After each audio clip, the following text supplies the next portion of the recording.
You don't need to be a pro baker to nail this decadent chocolate tart. It starts with a crisp espresso flavored chocolate crust, a creamy ganache, and topped with your favorite toppings or sprinkled with powdered sugar and fruit. I'm sharing all my tips and tricks to get you a no-shrink tart crust and that smooth, creamy, shiny ganache finish. Tarts can be so easy to make and you'll look like you got it from the bakery. So grab your apron and let's bake this together. Let's start with our espresso cocoa crust. We're going for a strong, flaky crust. First, we need to cube half a cup of butter. I always use salted, and then place the butter in the fridge while you mix the rest of the ingredients. Before we mix, let's talk about cocoa. Dutch processed is my go-to here for its smooth, rich flavor and deep color. It's less acidic than regular natural cocoa, and it gives a mellower chocolate taste that pairs beautifully with the espresso powder. If you only have natural, it'll work, but the flavor might be a little bit tangier and the color lighter. In a large bowl, whisk together 1.5 cups of all-purpose flour, 1/4 cup of cocoa powder, a teaspoon of espresso powder, a 1/3 cup of granulated sugar, and a pinch of salt. Now add that half cup of cold cubed butter straight from the fridge for maximum flakiness. Stir the butter to coat and then use a pastry cutter or your fingers to work it in until you get coarse crumbs with some pea-sized butter pieces. Those bits are key for a tender, crisp crust. Stop when they look like this and don't overmix. For the wet ingredients, mix 1 large egg yolk, 1.5 teaspoons of white wine vinegar, a 1/2 teaspoon of vanilla extract, and 3 tablespoons of ice water in a small bowl. The vinegar is my secret weapon. It keeps the crust tender and prevents shrinking, and no, you won't taste it. Pour this into the dry mix and gently stir. If it's too dry, add another tablespoon of water, a teaspoon at a time, until it holds together just like this. Form the dough into a disc. No kneading, just press it together and wrap in plastic wrap. Chill in the fridge for 30 minutes to make it roll easier and keep the butter cold. For rolling, I'm using my Bethany House pastry board and rolling pin sock. You hardly use any flour with this setup. On the lightly floured board, roll your chilled dough to about a scant 1/4 inch thick. Cocoa dough can be a bit sticky, so go slow and sprinkle with flour as needed. Use your 9-inch tart pan to gauge your rolling size. Once it's rolled, carefully lift it into your tart pan, pressing it into the edges. To fill that bottom corner edge, just lift the outer edge of the dough and press it down into the pan. This way you don't stretch the pastry apart and it helps to reduce shrinkage. Patch any cracks with extra dough and fill in the sides as needed. This dough is super forgiving.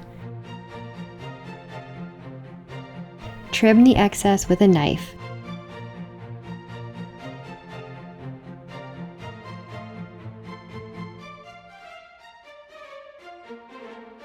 We're going to get back to our crust, but for cleanup, just remove your pastry board cloth, shake out all the excess flour and dough, and fold it up, storing it in a Ziploc bag in the freezer. If my cloth gets dough stuck on it, I make sure all the flour is shaken out, wash it in the washer, and let it air dry. It's so easy.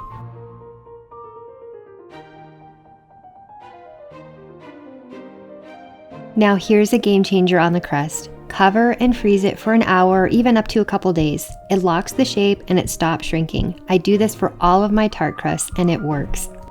Preheat your oven to 350 degrees Fahrenheit. Place your frozen crust on a baking sheet and prick the bottom with a fork to prevent puffing. For our blind bake, it's really important that you wet your parchment paper first. Completely dry paper is very brittle and it doesn't conform to the crust as well. So spritz it with water or run it under the tap. Scrunch it into a ball, dry it with a towel, and press it into the crust. This way, it forms to the crust perfectly. Fill it to the brim with pie weights or dried beans. I was kicking myself for not getting more pie weights, so I used dry beans to fill completely. Both work perfectly. I just wanted them all to be pie weights and I underestimated. Press the pie weights or beans into the corner edges of the tart pan just to make sure that it's perfectly formed and weighted down in those areas. Bake for 20 minutes until the edges feel firm. To check, carefully lift the parchment and press with your fingers. The edges should hold their shape and feel firm and not doughy. Remove the weights and the parchment, then bake for 8 to 10 minutes more until the centers dry and firm. If it feels sticky, give it another minute or two. The crust needs to cool for an hour or two. When the crust is cooled completely, it's time to make the star of the tart, the semi-sweet ganache. You'll need 12 ounces of 50 to 55% cocoa chocolate or chocolate chips for a sweet truffle-like flavor that's just right for spring. Place the chocolate in a heat-proof bowl, and in a small saucepan, heat 1 cup of heavy cream over medium heat until it just simmers. You'll see tiny bubbles form around the edges. It goes from simmering to boiling super fast, so keep an eye on it and stir continuously. You don't want it to boil.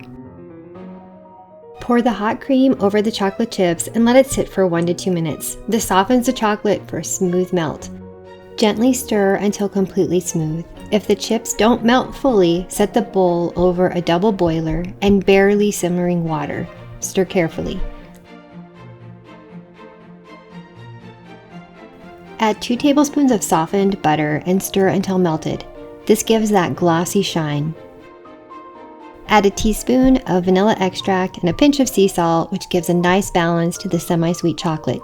Keep stirring until it's smooth.